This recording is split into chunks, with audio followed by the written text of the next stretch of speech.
Amin.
سيد العالمين تعز. سبحان الله الحمد لله لا إله إلا الله. سبحان الله الحمد لله لا إله إلا الله. سبحان الله الحمد لله لا إله إلا الله. الله أكبر. والقدرة كسبتنا جل مستور ليخرجا كاملا في علم النور نورا فاق كل نور وأنفذ الحق والحكمة على من اعتم الله عليه النعمة من خواص الأمة أن يرضوا عن دعوتهن تأنيسا لجنابها المسعود ومشاركة لها فيها كالسمات المقدور. فهذا رب توفيق سيدة مريم سيد الآسية ومهما من القول العين ونقص الله من الشعب بالقسمة الوافية وأعطوا عبد الذي رتب الله على بطونه وجود هذا المولود فالفرق صبح الكمال من النور يبعثون ومرج الحامد المحمود مذهنا لله بالترتيب والسجود. صلى الله عليه وسلم. صلى الله عليه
اللهم صل وسلم على ولا نظم الفكر من ضراري الأشراف المحمدية الهدى توجهت إلى الله متوسلا بسيدي وحبيبي محمد صلى الله عليه وسلم يجعل سعي فيه مشكورا وفعلي فيه محمودا وأن يتوب عملي في الأعمال المقبولة وتوجهي في التوجهات الخالصة والصلات الموصولة.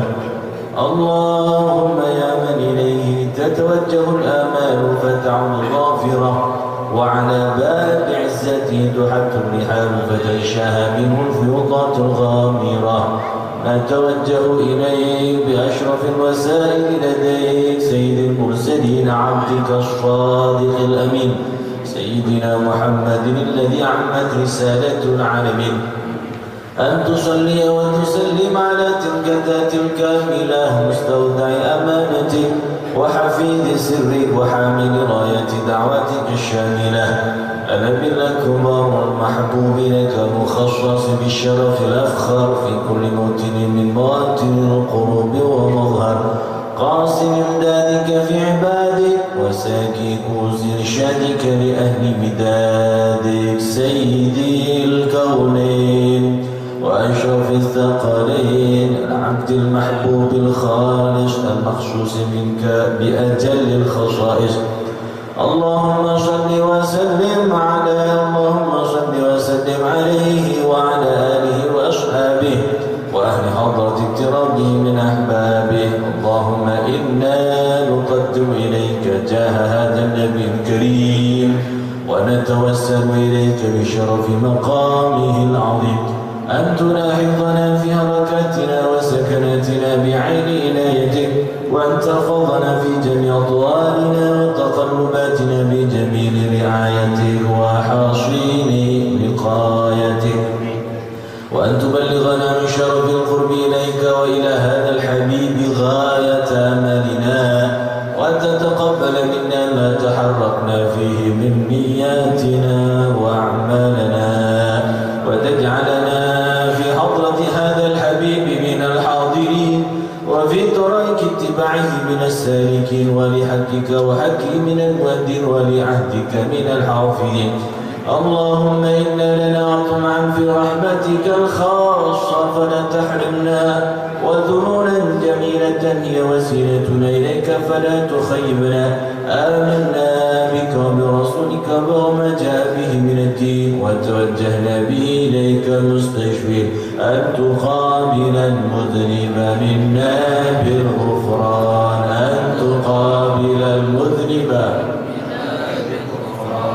أن تقابل المذنب منا بالغفران والمسيء بالإحسان والسائل والمؤمل بما أمل وأن تجعلنا ممن نصر هذا الحبيب ووازره ووالاه وظهره وعم ببركة وشرف جد أولادنا ووالدينا وأهل قطرنا ووادينا وجميع المسلمين والمسلمات والمؤمنين والمؤمنات في جميع الجهات وأدم راية الدين القوي في جميع الأمطار منشورة ومعالم الإسلام والإيمان بأهلها معمورة معنا وصورة واكشف اللهم كربة المكروبين واقضي دين المدينين واغفر للمذنبين وتقبل توبة التائبين وانشر رحمتك على عبادك المؤمنين أجمعين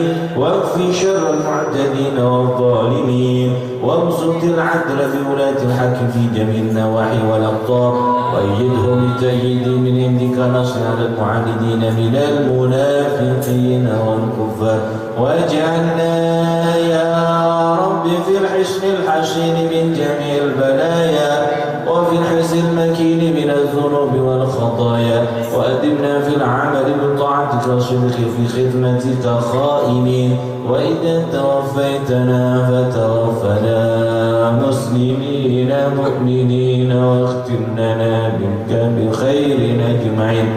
وصل وسلم على هذا الحبيب المحبوب للأجسام والأرواح والقلوب وعلى آله وصحبه ومن إليه منسوبا وآخر دعوانا الحمد لله رب العالمين سبحان ربك رب العزة عما يصفون والسلام على المرسلين والحمد لله رب العالمين بسر الفاتحة. Yang akan disampaikan oleh Al-Habib Muhammad Bahaudin bin Hashim Shahab dari Kota Malang, Jawa Timur.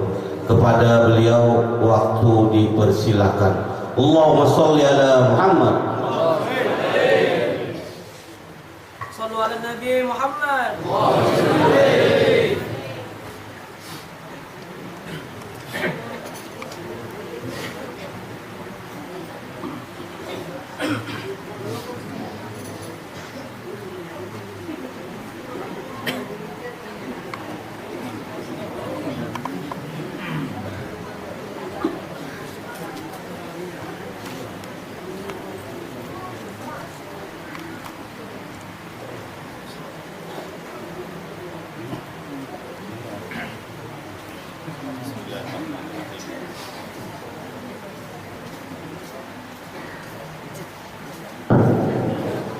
Assalamualaikum warahmatullahi wabarakatuh.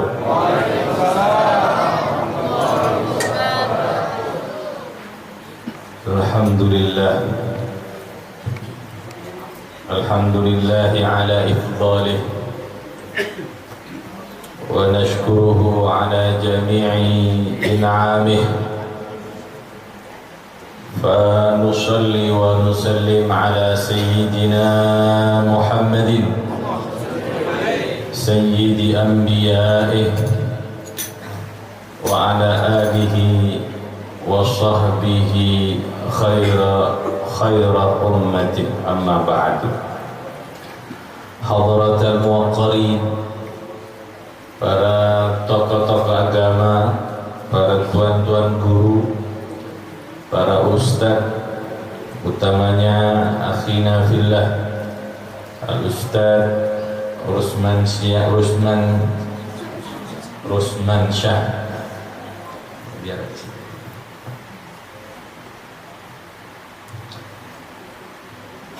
yang kami hormati para pengurus, para panitia penyelenggara peringatan Maulid Baginda Nabi Muhammad sallallahu alaihi wasallam, hadirin hadirat yang dimuliakan oleh Allah, alhamdulillah.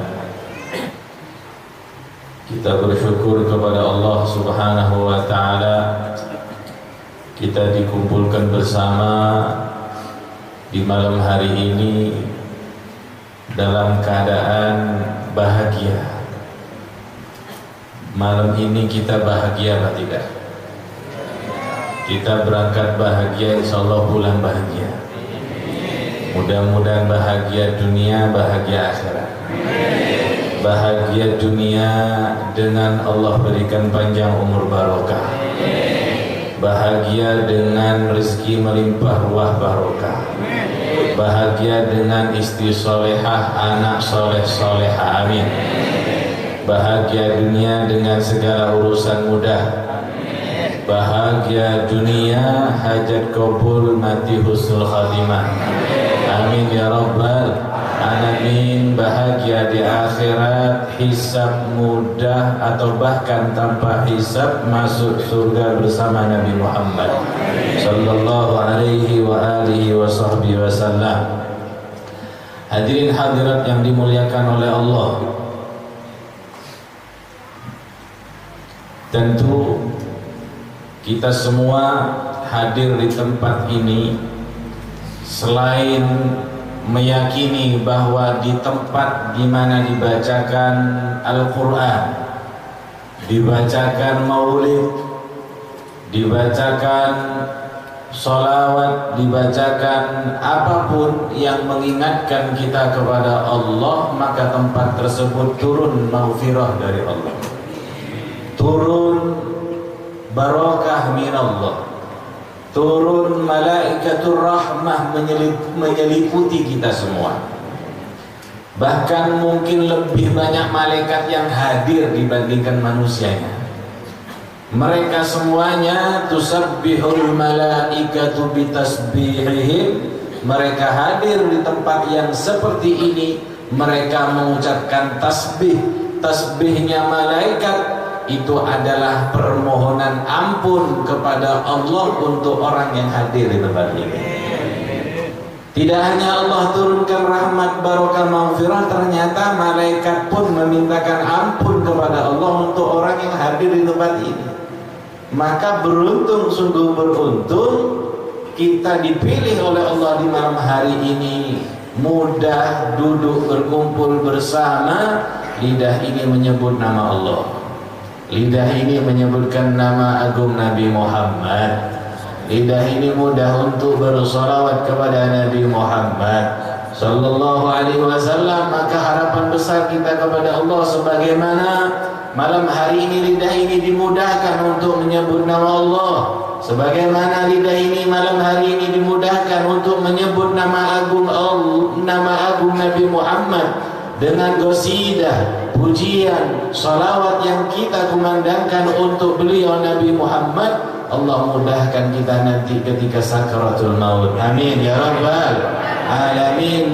Dimudahkan di sakaratul maut untuk mengatakan la ilaha illallah Muhammadur Rasulullah sallallahu alaihi wasallam. Amin ya rabbal alamin.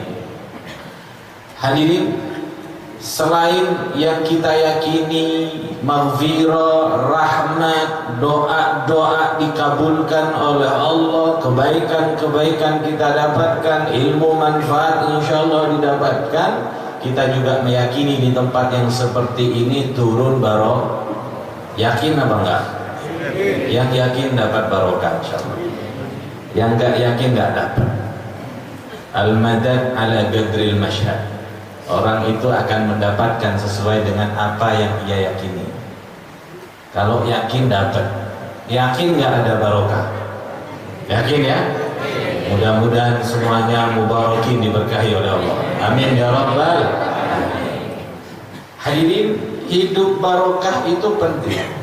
Hidup barokah itu penting. Dari begitu pentingnya yang namanya hidup barokah, kita seringkali datang kepada Habib, kepada Tuan Guru, kepada para wali, atau bahkan kepada para wali yang sudah meninggal pun kita datangi.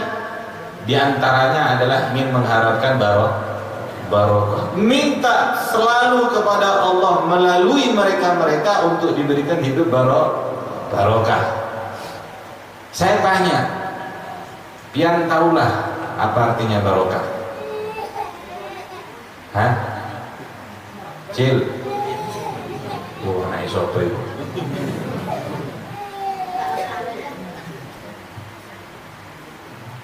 Ayo, siapa yang tahu maknanya barokah? Sampai minta barokah kan? Tahu yang diminta barokah itu apa? Nggak tahu. Asal minta aja, Bib. Orang amin, kita amin. Daripada mangap-mangap aja. Yang bisa jawab dapat hadiah paket umroh dari Ustaz Romansyah. Allahumma sholli ala Muhammad. Apa Pak? Bertambah-tambah kebaikan. Bertambah-tambah kebaikan. Masya Allah Ustaz, berikan paket umroh. Kurang lengkap. Ada lagi? Waduh, ini ada yang apa?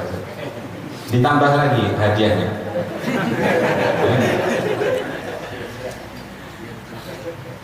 Ziyadatul khair sama dengan Bapak Ibu. Insya Allah berdua umrah insya Allah. Amin. Biaya sendiri. Amin ya rabbal. Makna barokah menurut Asy-Syaikh Syamsuddin Asy-Sya'rawi, beliau mengatakan makna barakati an-numu wa ziyadatu minal khairi wal karamati indallah. Yang disebut dengan barokah itu adalah an-numu, berkembangnya, wa ziyadatu, dan bertambahnya. Apanya yang berkembang? Apanya yang bertambah? Minal khairi, kebaikannya, wal karamati, dan kemuliaannya di sisi Allah Subhanahu wa ta'ala. Barokah ukurannya adalah kebaikan dan kemuliaan yang meningkat dan bertambah. Jadi barokah nggak diukur dengan materi hadirin, nggak diukur dengan duit, nggak diukur dengan rumah megah, tingkat 4, rumahnya 4, mobilnya 4, punya sawah 4, kendaraan 4, bini juga 2. Nah kalau barokah diukur dengan istri 4, ya yang satu gak barokah dong. Kalau yang satu bininya gak barokah, ya apa nasibnya jombloan-jombloan? Gak barokah, betul. Gak diukur dengan jumlah istri, gak diukur dengan jumlah nominal di rekening, gak diukur dengan jumlah tabungan. Barokah itu gak diukur dengan duniawi, tapi ukuran kehidupan seseorang itu berkah, berkembang, bertambah kebaikan dan kemuliaannya di sisi Allah. Maka kalau ukurannya kebaikan dan kemuliaan, maka yang fakir miskin boleh hidupnya barokah, yang kaya pun boleh hidupnya barokah, yang punya jabatan boleh hidupnya barokah, rakyat jelata pun boleh hidupnya barokah. Oh, ada acil-acil juga di sana. Banyak ya yang hadir ya. Oh, masya Allah. Mudah-mudahan barokah. Hadirin yang dimuliakan oleh Allah, pejabat jabatannya barokah kalau ia gunakan jabatannya untuk menjadikan sebab bertambahnya kebaikan dan kemuliaan. Dengan apa caranya? Ia gunakan kebijakannya, ia gunakan tanda tangannya untuk mempermudah umat beribadah, untuk memberikan undang-undang peraturan yang mempermudah umat beribadah. Tapi kalau sudah jabatan tersebut ia gunakan untuk mempersulit umat beribadah, bukan hanya tidak barokah, malah dapat laknat. Nauzubillahi min. Orang fakir miskin hidupnya pun boleh barokah. Bagaimana? Sabar dengan ketentuan dari Allah. Apa yang ditentukan oleh Allah itu yang terbaik, dan Allah akan ganti nanti di surga dengan yang lebih baik bersama Nabi Muhammad SAW. Tidak mengurangi keibadahannya, tidak mengurangi ketaatannya karena kefakirannya, bertambah ibadahnya, kebaikannya, taatnya, maka fakir miskinnya pun hidupnya barokah. Lebih lagi yang kaya, kemudahan-kemudahan hidupnya dimudahkan oleh Allah. Tapi kalau kemudahan-kemudahan berupa duniawi yang diberikan itu malah membuat jauh dari Allah, bukan keberkahan yang didapatkan, tetapi rahmat Tuhan yang dijauhkan dari rahmat Tuhan oleh Allah. Nauzubillahi min. Hadirin yang dimuliakan oleh Allah, barokah tidak hanya sehatnya badan, tidak hanya kuatnya tubuh saja. Ada orang kuat badannya, sehat tubuhnya, kadang sembahyang, badannya kekar, orang takut kalau melihatnya, tapi kadang sembahyang kan? Adalah dulu. Ada ya. Kalau di Malang ada guru, sedikit ya. Di sini sama ya. Ada ya, badannya kuat begitu, sehat, kekar, tapi giliran sholat 5 waktu nggak sholat, muter-muter ke Habib, ke Tuan Guru, ziarah wali, cari kebaikan, cari kebarokahan, mustahil didapatkan. Nggak ada ceritanya barokah dijalani dengan tidak sholat, nggak ada. Kenapa demikian? Karena sholat adalah ciri khas utama umat Islam. Maka itu Nabi Muhammad mengatakan di dalam makna hadis, bedanya muslim dan kafir as-sholah, sholat. Bedanya orang kafir dan muslim sholat. Bedanya orang kafir itu dengan muslim, orangnya kalau laki-laki pakai peci putih, belum tentu hadir. Ada kok pimpinan tokoh agama lain juga pakai kopiah putih, walaupun hanya nempel saja di atas. Betul? Kalau yang putih saja belum tentu ciri khas Islam, apalagi yang warna-warni. Betul? Itu seperti sirkus. Tandanya ciri khas orang itu Islam adalah pakai imamah. Nah, seperti ini imamah. Kalau yang ini rida, yang diselendangkan rida atau syal. Kalau ini imamah, pakai ain, imamah. Surban yang dililitkan di atas kopiah, hukumnya sunnah. Nabi Muhammad pakai imamah. Ya. Apakah ini ciri khas Islam? Tidak, walaupun itu adalah sunnah. Kenapa demikian? Karena orang-orang di agama lain seperti di India dan di Pakistan, mereka juga pakai imamah. Cuma bedanya apa? Bedanya mereka pakai imamah, tidak pakai kopiah. Kalau kita umat Nabi, niru Nabi pakai imamah, di atasnya kopiah. Ini sunnah. Mau yang tuan guru lebih utama, mau itu bukan guru, biasa-biasa seperti ini pakai imamah, itu sunnah. 1 rakaat, sholat 1 rakaat pakai imamah lebih afdol daripada 70 rakaat tidak pakai imamah. Ini sunnah. Dapatkan pahala yang seperti ini dengan kita menggunakan imamah ketika sholat. Tapi bukan ciri khas Islam. Apa ciri khas Islam? Ciri khas Islam sholat. Ciri khas Islam sholat. Oh enggak, ciri khas Islam itu orangnya suka menderma. Ya, suka membantu orang. Ada majlis disumbangi, ya, suka membantu pembuatan masjid, musola, bantu. Apakah itu ciri khas? Tidak. Walaupun itu adalah baik, itu bagus, tapi itu bukan ciri khas Islam. Kenapa? Di agama-agama lain juga diajarkan, Pak, untuk sumbangan, berdonasi juga diajarkan.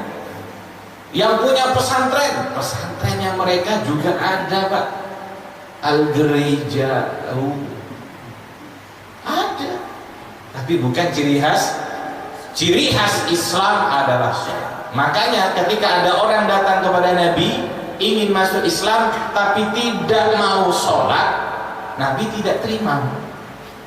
Faja'ahu ta'ifun yuriduna al-Islam. Ada beberapa kelompok datang kepada Nabi ingin masuk Islam, tapi mereka katakan, Nabi, kami ingin masuk Islam tapi kami tidak ingin sholat. Kami ingin masuk Islam, Nabi, tapi uluni kadang hendak sembahyang. Ternyata orang Banjar ya. Tidak ingin sholat, Nabi. Apa responnya Nabi? Lam yaqbal islamahum. Nabi belum menerima Islam. Bayangkan, belum menerima Islamnya. Kalau dia mau masuk Islam tapi tidak mau sholat. Sehingga di dalam Musnad Al-Imam Ahmad, Nabi bersabda, la khaira fi dinin la ruku'a fih. Nggak ada kebaikan dalam sebuah agama yang tidak ada sholatnya. Mau sudah haji kah, mau kaya kah, apalagi melarat, nggak sholat, nggak ada kebaikan, nggak ada barokah, nggak ada. Ziarah ke wali 5 atau ziarah ke wali-wali yang di Kalimantan, di perjalanannya tidak sholat. Itu wali kalau tahu pian di dalam perjalanannya ziarah ke wali itu tahu pian kada ada sembahyang, wali itu bangun ngusir pian. Ada apa jadi keberkahan dari saya? Mau tidak sholat, Nabi bilang nggak ada kebaikan kalau tidak sembahyang. Ingin barokah, sumber utama sholat. Kenapa demikian? Karena as-sholah as-silah. Sholat itu adalah hubungan. Hubungan dengan siapa? Hubungan dengan Tuhan. Siapa Tuhan? Allah. Siapa Allah? Yang mengatur rezeki kita. Siapa Allah? Yang menciptakan segala-galanya. Siapa Allah? Yang memudahkan segala urusan. Siapa Allah? Yang menjadikan hidup kita barokah. Ketika kita berhubungan dengan Zat yang mengatur segala-galanya, maka semua urusan dimudahkan. Kenapa? Karena kita sudah menjalin hubungan baik. Nah, kalau kita sudah tidak sholat berarti memutus hubungan. Mau dapat dari mana kemudahan? Mau dapat dari mana keberkahan? Yang memberikan keberkahan ia tolak, ia hindarkan, ia jauhkan. Mau dapat dari mana?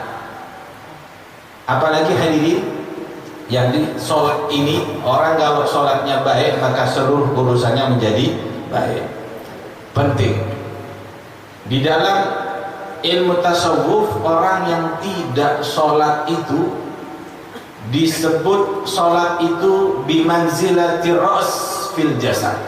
Kalau orang itu mau diumpamakan amaliyahnya di anggota badan ini, maka orang yang biasa puasa itu diibaratkan dia punya tubuh, punya tangan.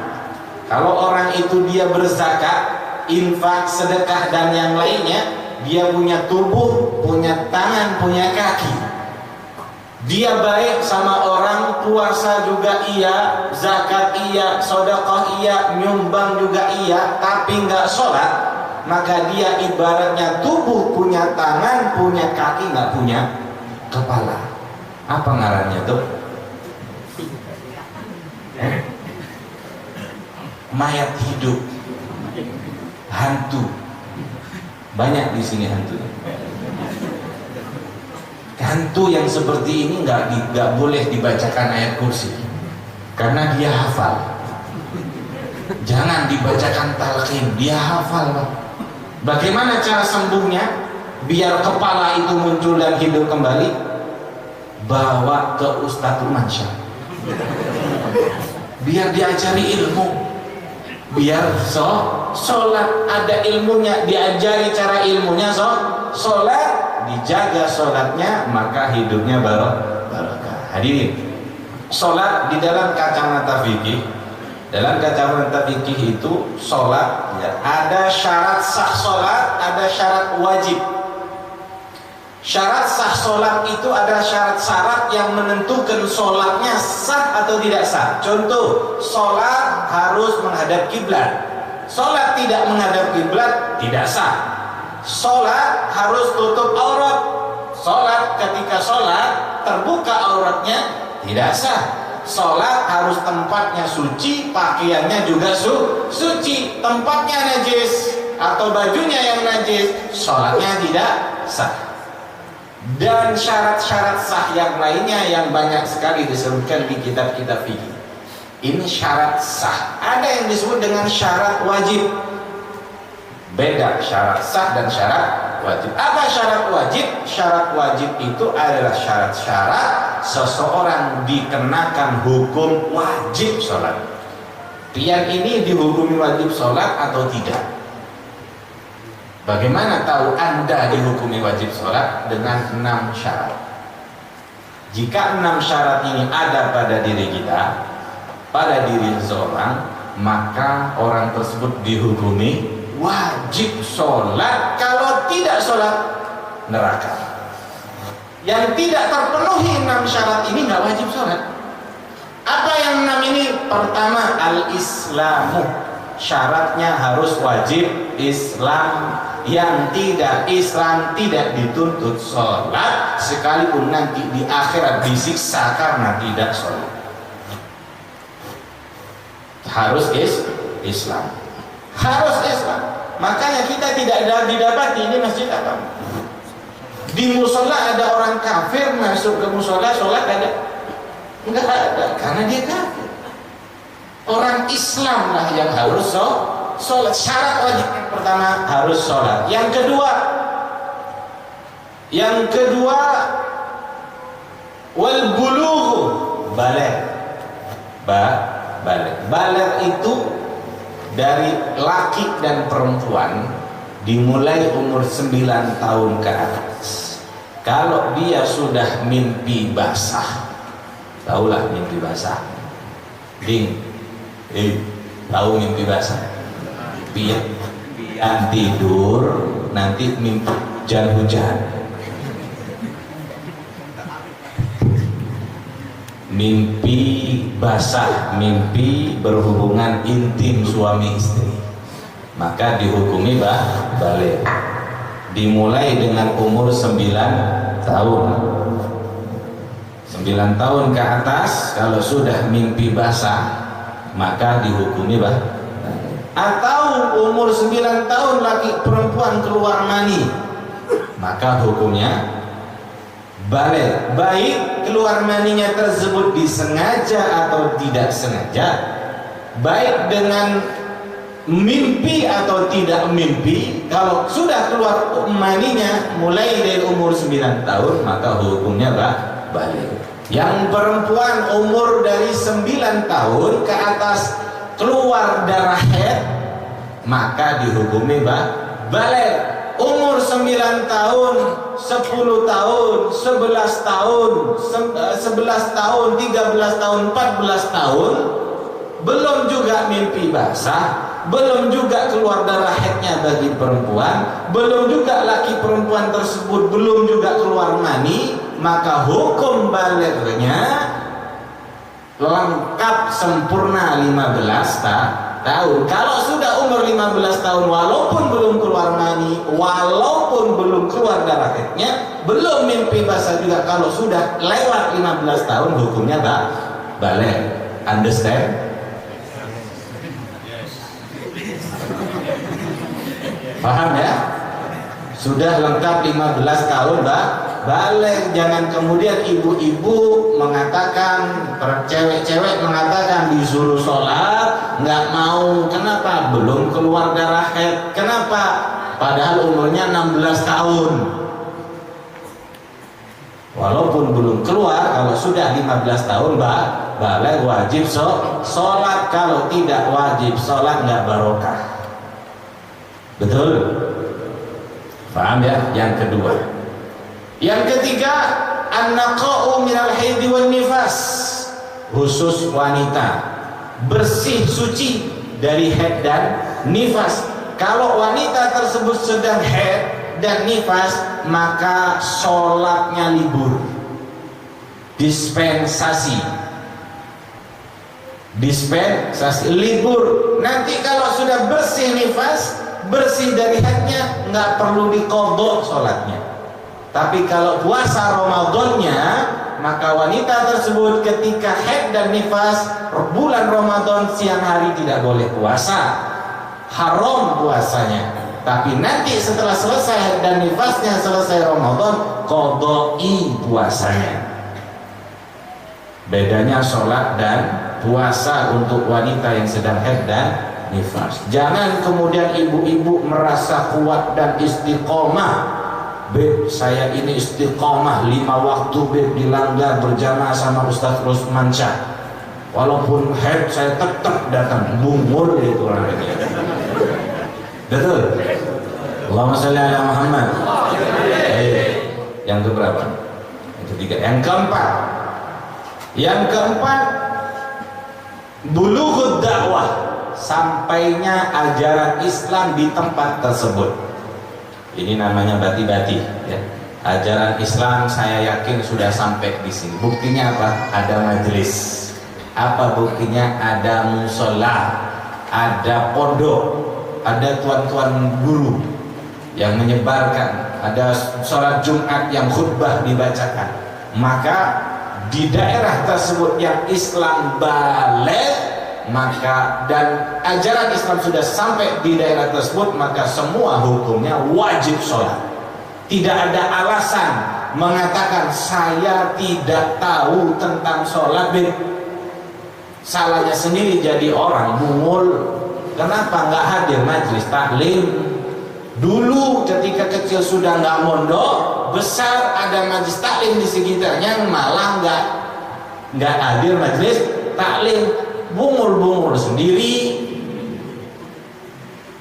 Jangan ajak orang, jangan salahkan orang lain. Tidak ada alasan di zaman sekarang ini ketika sudah dunia yang seperti ini, apalagi dunia digital, ulama dan ustadz bertebaran di mana-mana mengajarkan Islam, kecuali dia baru masuk Islam, belum bisa belajar sholat, atau jauh dari orang Islam, jauh dari ulama, hidup di hutan sana misalnya, tidak wajib sholat. Yang kelima, syarat wajib yang kelima adalah salamatul hawas, lahir dalam keadaan normal. Yang disebut lahir dalam keadaan normal terlepas dari dua penyakit, harus bersamaan penyakit ini, tidak buta dan tidak tuli. Ya, tidak buta dan tidak tuli. Dua harus ada, lahir buta dan tuli, walaupun sudah balik nggak wajib sholat. Kenapa? Mau diajari gerakan sholat nggak melihat, mau diajari dengan suara nggak mendengar. Kata ulama fikih, lahir dalam keadaan buta dan tuli harus dua bersamaan, harus ada dua penyakit ini, buta dan tuli, walaupun sudah balik nggak wajib sholat.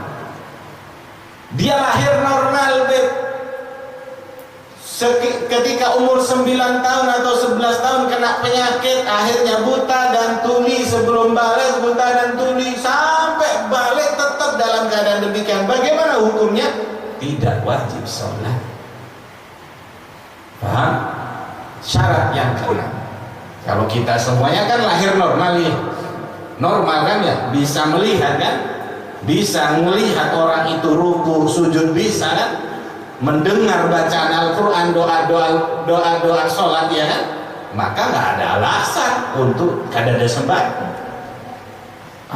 Saya nggak mendengar misalkan, itu pura-pura budak, Pak. Yang keenam, yang terakhir. Apa yang terakhir syarat wajibnya? Al-aqlu, akalnya normal. Artinya akalnya normal, tidak gila. Tidak gila. Kalau tidak gila, wajib sholat. Yang gila nggak wajib sholat. Kesimpulannya dari syarat wajib ini, kita introspeksi diri, kita lihat kepada diri ini, kita ini wajib sholat apa nggak wajib? Kita normal, tidak buta, tidak buta juga tidak tuli, tidak haid dan tidak nifas bagi wanita misalkan. Pun demikian sudah balik, punya anak kok, kumisnya panjang kok, jenggotan pula, kenapa nggak sholat? Jangan suudzon dulu, barangkali belum ada ajaran Islam masuk ke tempat itu. Rancak, Beb, hadir maulidan kadang-kadang. Tapi hadir maulidan, selepas maulidan selesai, subuhnya habis. Ada nggak? Nggak ada yang ngaku. Allahumma shalli ala Muhammad. Ada anak kita kadang-kadang atau tetangga kita kadang-kadang tidak sholat, maka dilihat 6 syarat ini, Pak. Jangan langsung suudzon sama orang. Nggak boleh suudzon sama orang. Nggak boleh suudzon sama orang. Dilihat dulu syarat wajib ini. Ini orang sholat, kenapa nggak sholat ini? Oh, jangan-jangan belum balik ini. Oh enggak, Beb, jenggotan masa belum balik? Loh, kenapa kok belum sholat juga padahal sudah jenggotan? Mungkin belum ajaran Islam, sering hadir majelis, Beb.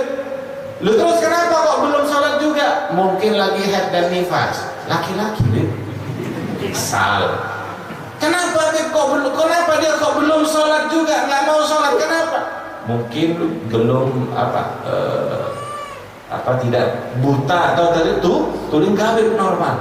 Kalau semuanya dilihat dari ini, semuanya masuk ke kriteria, tapi kok masih saja tidak sholat, kemungkinan terakhir yang keenam. Apa itu? Akalnya nggak normal. Jadi kalau ada di keluarga kita, ibunya kah, bapaknya kah, anaknya kah, diajak sholat kok lari, tiba waktunya sholat diajak sholat tutup selimut. Yang bini yang diajak sholat masih dengan ikatan cinta, diajak sholat anaknya kabur nggak sholat, ya jangan-jangan anaknya gila. Ketika saudara kita, siapapun di antara kita, tiba waktunya sholat, diajak sholat nggak mau sholat, maka saat itu dia sedang gila. Beb, dia haji, Beb, walaupun hajinya haji gila. Betul? Dia ustaz, walaupun ustaznya ustaz, tapi nggak mungkin hadirin. Ustaz ini berilmu, mestinya diamalkan dan dia sholat. Betul. Hadirin yang dimuliakan oleh Allah, yang ingin saya sampaikan, orang tasawuf mengatakan orang yang tidak sholat itu seperti orang mayat hidup tanpa kepala. Ulama fikih mengatakan orang yang tidak sholat seperti orang gila. Orang gila. Naudzubillahi min dzalik. Kalau kita tidak ingin dikatakan gila, yuk sholat. Kalau kita tidak ingin dikatakan tidak punya kepala, maka harus sholat. Apalagi sholat sumber kehidupan utama kita adalah sholat. Ingin barokah, ingin baik, ingin segalanya urusan mudah. Sudah urusan mudah, kemudian dekat dengan Allah, sholat. Jangan pula kita mengatakan sholat itu pokoknya niat. Ada kadang-kadang demikian itu. Kenapa kamu tidak sholat? Sholat itu kan tujuannya adalah untuk mengingat Allah. Dalilnya Al-Quran. Hebat dia. Aqimus sholata lidzikri. Dirikanlah sholat untuk mengingatku, kata Allah. Lah kalau tujuannya sholat adalah mengingat Allah, ketika tujuan itu sudah didapatkan, yaitu ingat kepada Allah, berarti buat apa prosesnya? Buat apa sholat? Kan sudah ingat. Ini juga bumur nih, Pak. Ada seperti ini. Nggak ada ya? Nggak ada, Ustaz ya? Alhamdulillah nggak ada di sini. Ada juga yang penting niat. Yang penting niat. Dalilnya hadis innamal a'malu binniyat. Bumur juga ini. Nauzubillahi min dzalik. Nabi saja sholat, Pak. Nabi sholat. Jangan jauh-jauh Nabi. Orang mulia yang paling hebat di Kalimantan, yang menjadi ikonnya Kalimantan siapa? Tuan Guru Sekumpul. Betul? Sholat apa enggak? Sholat. Ada orang di hadapannya guru nggak sholat, ya ditapok. Betul? Dimarahi. Betul? Cari barokah kepada Tuan Guru tapi nggak sholat, ya dimarahi sama beliau. Betul? Maka sholat nggak ada. Wali nggak sholat, nggak ada. Wali sholat. Jangan ngaku-ngaku majdub itu tapi nggak sholat. Majdub ini artinya orang yang sedang gila dirinya. Nah, majdub itu, Pak, orang yang sudah alamnya gila. Ada dua hal. Gila itu gilanya karena dekat dengan Allah, tidak peduli kepada orang lain, sehingga dia hanya menyatu ibadahnya, ingatnya hanya kepada Allah, yang lain nggak dipikirkan. Orang lain melihatnya seperti orang gila. Yang kedua, ada orang majdub ini garib minal junun, dekat dengan kegilaan. Yang banyak di zaman sekarang ini adalah dekat dengan gila. Jarang, Pak, yang namanya majdub itu ilallah, jarang sekali. Hampir nggak ada. Kalaupun ada itu ya mungkin 1001 lah. Baik. Ya, syarat daripada keberkahan yang pertama adalah sholat. Ingin barokah, perbaiki sholat. Yang kedua, badan sehat, badan kuat, nggak sholat nggak barokah. Badan sehat, badan kuat, di bulan Ramadan nggak puasa Ramadan, nggak barokah. Jam 3 malam bangun sahur, subuh sholat berjamaah, di siang hari jam 10 pagi ke pasar, ke warung makan soto, nggak barokah hidupnya. Badan sehat, badan kuat, nggak sholat, nggak barokah. Nggak puasa Ramadan, nggak barokah. Badan sehat, badan kuat, kaya, sugih, banyak hartanya, tapi pelit. Apa bahasa wajahnya? Apa? Pitik ya. Pitik itu kalau Jawa pitik ayam. Kalau Jawa pitik itu ayam. Engken ya, saya dengar sering dengar engken ya. Engken ya. Orang pelit alias engken bin pitik ya. Itu tidak barokah. Walaupun kaya, kalau engken tidak barokah. Bagaimana caranya agar kaya itu barokah? Ia jadikan kekayaannya untuk menambah kebaikan dan pahala serta kemuliaan di sisi Allah. Untuk apa? Jadi kalau orang kaya ini ibadahnya yang wajib biasa saja, ia laksanakan maksudnya. Laksanakan wajibnya, ditambahi sunnah sekedarnya. Wiritan jangan banyak-banyak untuk orang kaya. Buat apa? Sudah kaya kok wiritan banyak, itu apa? Amalannya orang kaya adalah murah tangan, ambil rekening, tekan password, kirim untuk sumbangan pesantren, sumbangan panti asuhan, sumbangan majelis, sumbangan masjid, musola dan selain-lainnya. Itu amalannya orang kaya. Lah kalau kekayaannya ditampung di rekening aja, buat apa? Yang disimpan itu Pak, pian mati, mudah panjang umur. Tapi kalau sudah mati kaya, kekayaannya nggak dibawa sama pian, nggak bawa. Jangankan kekayaan, cincin yang pian nggak dibawa, rebutan ahli warisnya, betul. Yang dibawa apa? Pahala yang dulu 100 juta itu yang Anda sumbangkan. Pahala yang dulu 50.000 itu di hari Jumat kotak amal yang Anda masukkan, itu yang dibawa. Kalau kita tanya nih, acil-acil utamanya ini, pingin kaya, pingin miskin, Cil? Ketawa biar nih. Pingin kaya, pingin miskin? Cil? Hah? Nggak apa-apa, jujur aja. Yang pingin miskin saya doakan. Yang pingin kaya pun saya doakan. Pingin kaya, pingin miskin? Nah, bukan. Mudah-mudahan kaya barokah tidak engken. Amin. Amin ya Rabbal alamin. Kalau bapak-bapak pengen kaya benar? Nah iya, mudah-mudahan kaya barokah tidak engken. Orang kaya, kebanyakan penduduk neraka orang kaya.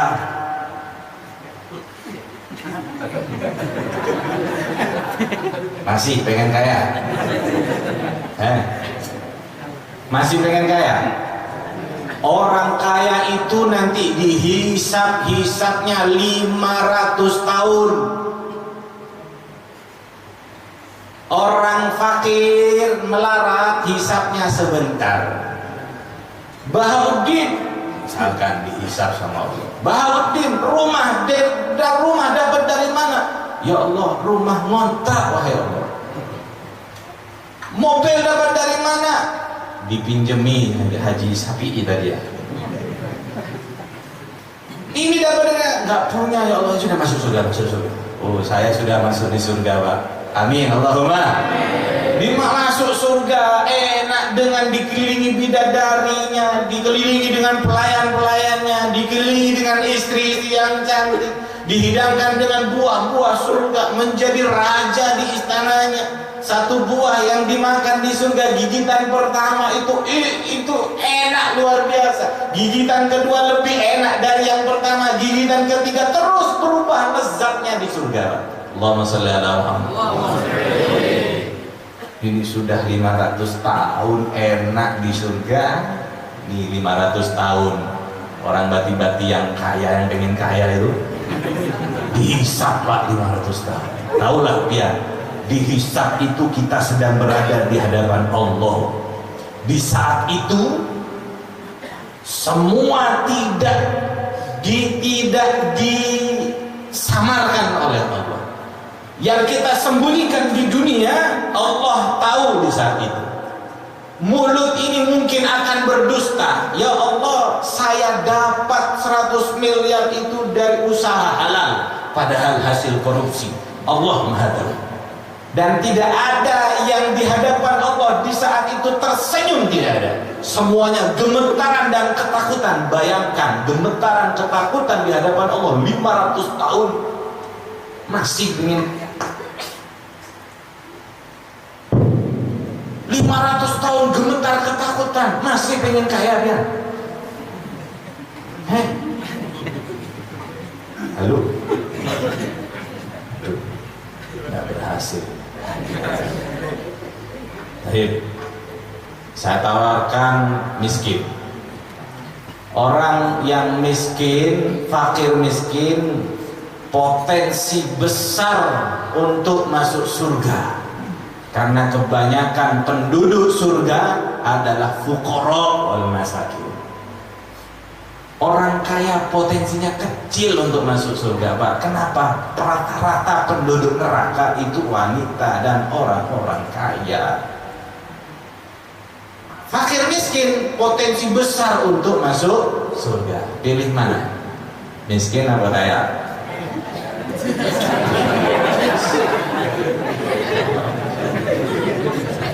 Insyaallah mudah-mudahan masuk surga tanpa hisab. Amin. Amin ya rabbal. Hanya satu yang pengen.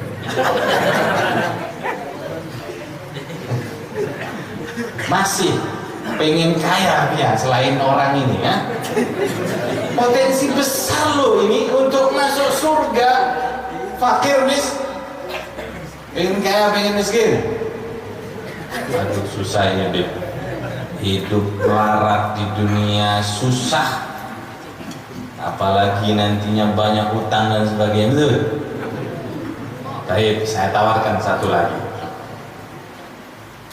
Orang fakir miskin itu, Pak, diminta oleh Nabi Muhammad untuk kumpul bersama Nabi Muhammad. Saya mau tanya, kalau kumpul bersama Nabi Muhammad di mana? Di mana tempat kumpul bersama Nabi Muhammad? Di surga. Nabi Muhammad minta sama Allah yang fakir miskin kumpul sama Nabi Muhammad. Di antara doa Nabi Muhammad, Nabi berdoa, Allahumma ahyini miskinan, ya Allah hidupkan aku miskin. Wa amitni miskinan, ya Allah matikan aku dalam keadaan miskin. Wahsyurni fi zumratil masakin, ya Allah kumpulkan aku ya Allah bersama rombongannya orang-orang miskin. Masih pengen kaya atau pengen miskin? Ada? Hah? Masih pengen kaya atau pengen miskin? Miskin. Allahumma sholli ala Muhammad. Pengen cukup ya. Allahumma cukup. Amin. Berangkat haji cukup. Bangun rumah cukup. Ziarah Madinah cukup. Beli mobil cukup. Bangun rumah tingkat cukup. Itu kaya Pak. Allah, mudah-mudahan kabul hajat barokah. Amin. Amin ya rabbal. Hadirin yang dimuliakan oleh Allah, kita ini belum kaya sudah tertipu. Betul? Di antara kita siapa yang meragukan permintaannya Nabi Muhammad?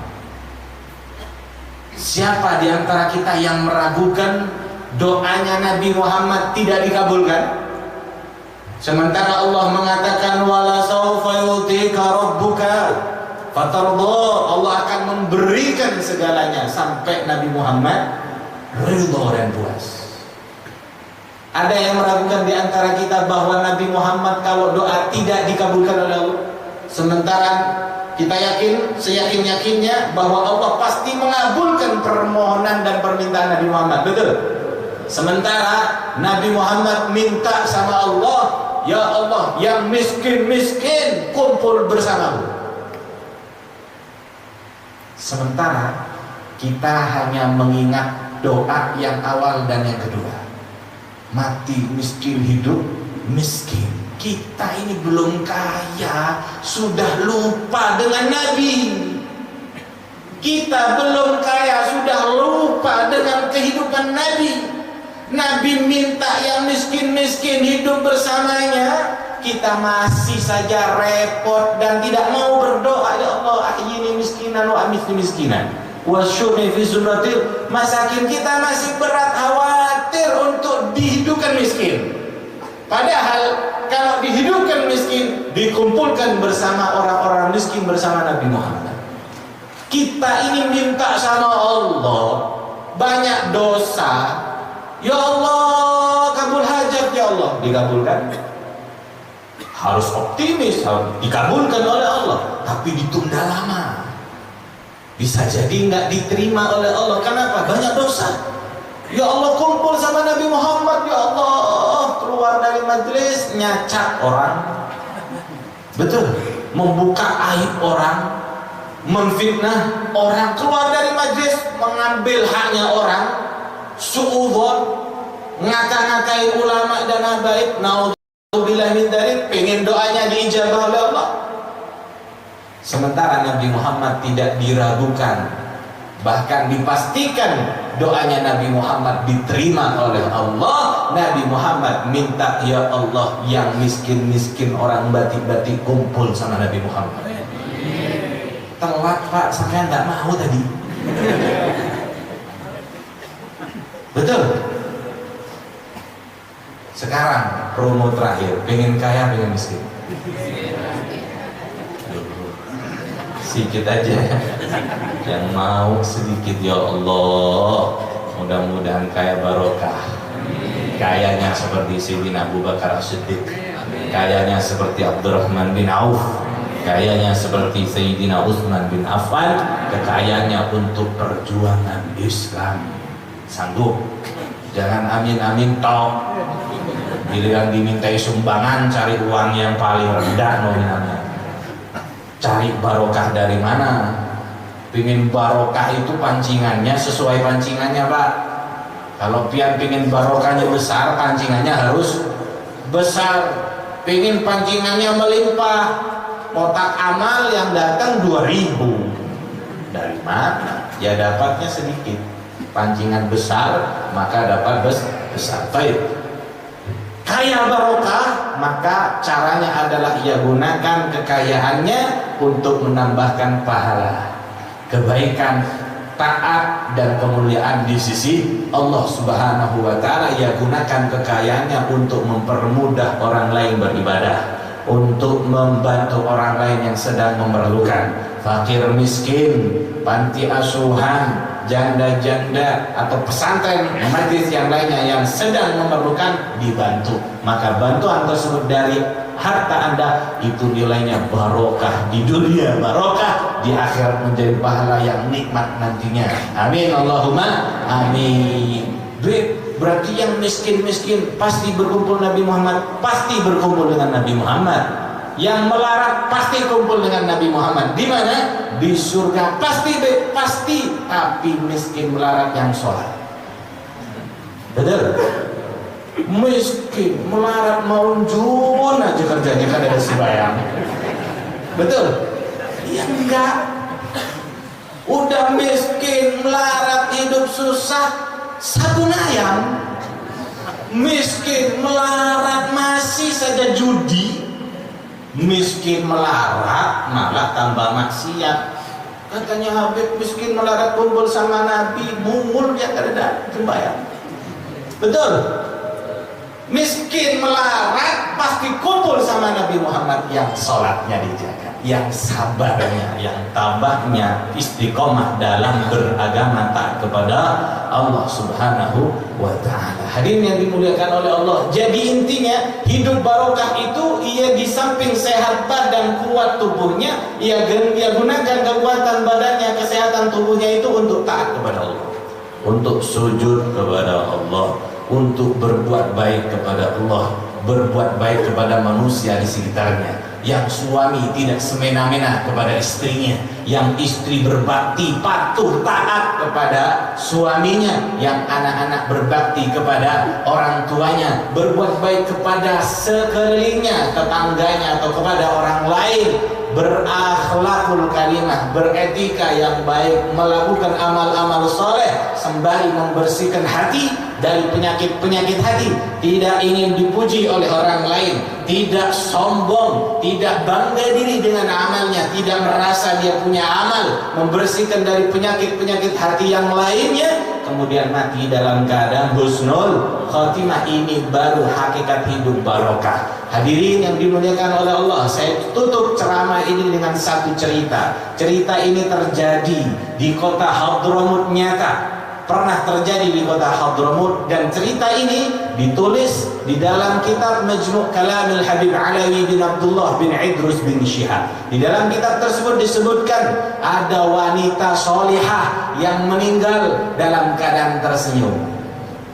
Ada wanita solihah meninggal dalam keadaan tersenyum, husnul khatimah. Semoga kita mati dalam keadaan tersenyum, husnul khatimah. Amin.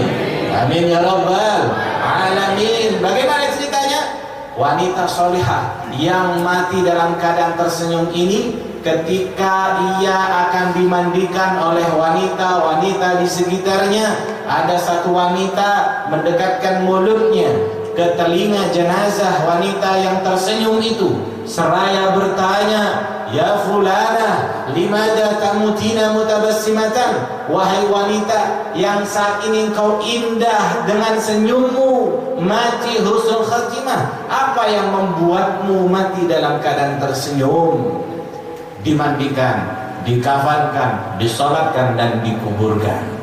Allah Subhanahu wa ta'ala di malam itu mengizinkan kepada ruh wanita solehah tersebut datang kepada wanita yang bertanya itu ke dalam mimpinya. Sehingga terjadilah dialog antara orang hidup dan orang mati di dalam mimpi. Wanita solehah yang tersenyum itu mengatakan, kalau engkau ingin tahu kenapa aku mati dalam keadaan tersenyum, mati dalam keadaan husnul khatimah, maka dengarkan baik-baik. Dulu ketika aku masih hidup, aku punya kebiasaan yang baik, aku punya rutinitas yang bagus. Ketika aku punya uang banyak, aku keluar dari rumahku untuk bersedekah kepada siapapun yang aku temui, kenal tidak kenal, sedekah. Di keesokan harinya, dalam keadaan aku tidak punya uang yang banyak, tidak menghentikan diriku untuk bersedekah. Seperti kebiasa keluar dari rumah untuk bersedekah kepada siapapun ia jumpai, kenal atau tidak kenal, yang penting sedekah. Di keesokan harinya seperti biasa aku keluar dari rumahku untuk mencari orang, kenal atau tidak kenal, aku bersedekah kepadanya, tapi tidak aku dapatkan orang itu, tidak aku dapatkan manusia, kecuali seekor binatang keledai yang masih kecil lewat di depan rumahku. Aku bersedekah kepadanya dengan aku berikan makan, aku berikan minum. Singkat cerita, ketika sakaratul maut, malaikat Israel datang menjemputku. Di saat-saat di detik-detik aku diambil nyawaku, Allah Subhanahu wa ta'ala memperlihatkan kepadaku pahala ketika aku bersedekah dalam keadaan punya uang banyak. Allah Subhanahu wa ta'ala ketika detik-detik malaikat Israel mencabut nyawaku, menampakkan kepadaku pahala ketika aku bersedekah walaupun aku punya harta sedikit. Allah Subhanahu wa ta'ala memperlihatkan kepadaku pahala ketika aku berbuat baik dengan memberikan makan dan minum kepada seekor binatang. Mungkin hadirin kita akan berpikir, itu kan cuma binatang, berzina pun tidak akan masuk neraka, sholat pun tidak akan masuk surga. Kita ini hitung-hitungan kalau mau berbuat baik. Sementara hadirin, Allah tidak melihat kepada fisik kita, Allah tidak melihat kepada siapa kalau berbuat baik. Yang Allah lihat kepada kita adalah niat kita, ada niat baik atau tidak. Yang Allah lihat hati kita, ada rahmat apa tidak, ada kasih sayang apa tidak. Ar-rahimuna yarhamuhumur rahman. Yang ada kasih sayang, yang rahmat kepada makhluk akan disayang oleh Zat yang Maha Penyayang. Irham man fil ard yarhamka man fis sama. Sayangilah, rahmatilah apapun, siapapun yang ada di bumi, maka penduduk langit akan membalas sayang dan rahmatnya kepada orang itu. Dia berbuat baik dengan memberikan makan dan minum, Allah perlihatkan kepadanya pahala ketika sakaratul maut. Lanjut ceritanya, wanita itu mengatakan ketika satu detik sakaratul maut, satu detik malaikat Israel mencabut nyawaku, aku melihat tempatku di surga. Siapa yang tidak gembira ketika melihat surga ketika dia akan mati? Maka wanita itu mengatakan ketika satu detik nyawaku diambil, aku melihat tempatku di surga. aku melihat tempatku di surga, aku bahagia, maka aku tersenyum bahagia. Di saat tersenyum itulah Allah menyuruh malaikat Israel untuk mencabut nyawaku dan akhirnya mati dalam keadaan tersenyum. Husnul khatimah. Amin ya rabbal alamin. Faqala Rasul afdalus salat alaihi afdalus salat wa ta'lim yamutul mar'u ala ma 'asha alaih. Seseorang itu mati, seseorang itu akan mati sesuai dengan kebiasaannya. Kebiasaan baik akan menghantarkan husnul khatimah, kebiasaan buruk akan menghantarkan orang mati suhul khatimah. Maka Bapak Ibu yang dimuliakan oleh Allah, sering kita dapatkan berita, kiriman video, ada orang mati dalam keadaan berzina, ada orang mati dalam keadaan berjudi, ada orang mati ketika mabuk, ada orang mati ketika begal berbuat maksiat, ada orang mati hadirin di dalam gereja, ada orang mati berbuat maksiat. Kenapa? Allah ambil sesuai dengan kebiasaannya. Demikian juga sering kita dapatkan kiriman video di sosial media atau di televisi, ada orang mati ketika baca Al-Quran, ada orang mati ketika sujud, ada orang mati ketika berzikir, ada orang mati ketika bersalat. Di Majlis Ta'lim Riyadul Jannah di Kota Malang, setiap tahunnya selama 40 hari di bulan Maulid, 40 malam di bulan Maulid, dari kota ke kota majlisan, sholawatan, ribuan, puluhan ribu orang hadir, 5.000, 7.000 sampai 10.000 mereka hadir tiap malam. Ketika di kota Wajak waktu itu kalau tidak salah sekitar 5 tahunan yang lalu, ada orang mati ketika sholat itu dikumandangkan sholawatullahi ta'isha ashrafar rusul, atau ketika itu sholawat dikumandangkan, dia mati dalam keadaan bersolawat di majlis sholawat. Hadirin, kita yakin, seyakin-yakinnya di tempat dibacakan maulid Nabi Muhammad hadir. Orang itu mati dihadiri oleh Nabi Muhammad sallallahu alaihi wa alihi wasallam. Maka kita seakan diberikan kemudahan untuk mati seperti apa. Ingin mati seperti husnul khotimah, maka perbaiki kelakuan kita menjadi lebih baik. Tinggalkan kemungkaran, istiqomahkan ketaatan. Ingin mati baik seperti apa, maka istiqomahkan ingin mati baik dengan berzikir. Berzikir. Ingin mati baik dalam keadaan sholawatan, sholawatan terus, zikir terus. Ingin mati baik dalam keadaan baca Al-Quran, cari waktu sehari semalam untuk baca Al-Quran walaupun cuma 1 lembar. Istiqomahkan, maka istiqomah baik ini akan menghantarkan kita mati husnul khatimah. Mudah-mudahan dengan berbarengan turunnya rahmat dari Allah pada malam hari ini, berkat salawat yang kita baca, berkat niat-niat baik kita semuanya, berkat wali yang hadir di tempat ini, berkat orang-orang baik yang telah mendonasikan segalanya sehingga terselenggaranya peringatan kelahiran Nabi Muhammad SAW.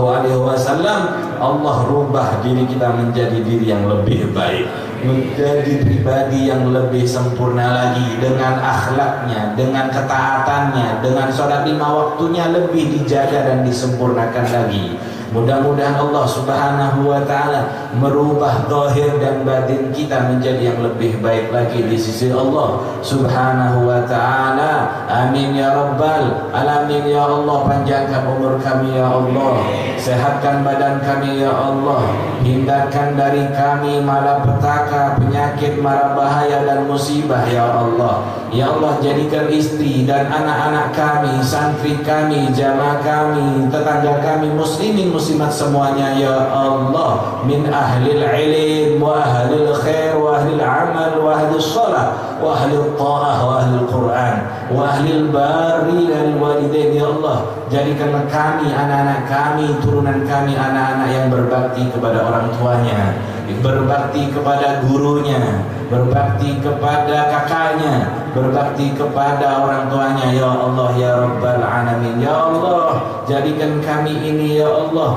orang yang sebelum meninggal bisa melihat Nabi Muhammad sallallahu alaihi wa alihi wa sahbihi wasallam. Ya Allah, setelah Engkau tunaikan hajat kami, hajatul dunya bil maisar, hajat dunia Kau mudahkan, hajatul akhirah bil rahmah wal maghfirah, hajat akhirat Engkau berikan rahmat dan ampunan. Setelah Kau tunaikan hajat kami semuanya, panjang umur, sehat afiat, tiba saatnya ajal kami Engkau ambil, ajal kami dalam keadaan tersenyum husnul khatimah. Ambil nyawa kami ya Allah setelah melihat tempat kami di surgamu ya Allah. Ya Rabbal Alamin, mudahkan kami lidah ini ketika sakaratul maut mengatakan la ilaha illallah Muhammadur Rasulullah sallallahu alaihi wa alihi wasallam. Ampuni dosa-dosa kami, ampuni dosa kedua orang tua kami, kakek kami, keluarga kami, guru kami, orang-orang yang mendahului kami ya Allah. Jadikan kuburan mereka taman daripada taman surgamu. Sampaikan pahala-pahala kebaikan yang kami lakukan pada malam hari ini ya Allah. Sampaikan kepada mereka berupa cahaya di kuburannya, berupa padang di kuburannya. Ya Allah, jadikan kuburannya mereka ya Allah terang, nikmat ya Allah ya Rabbal Alamin. Wa sallallahu ala sayyidina Muhammadin wa ala alihi washabbihi wasallam. Walhamdulillahi rabbil alamin. Ini yang bisa saya sampaikan. Mudah-mudahan bermanfaat dan barokah. Kurang lebihnya saya mohon maaf yang sebesar-besarnya. Wallahul muwaffiq ila aqwamit thoriq. Assalamualaikum warahmatullahi wabarakatuh.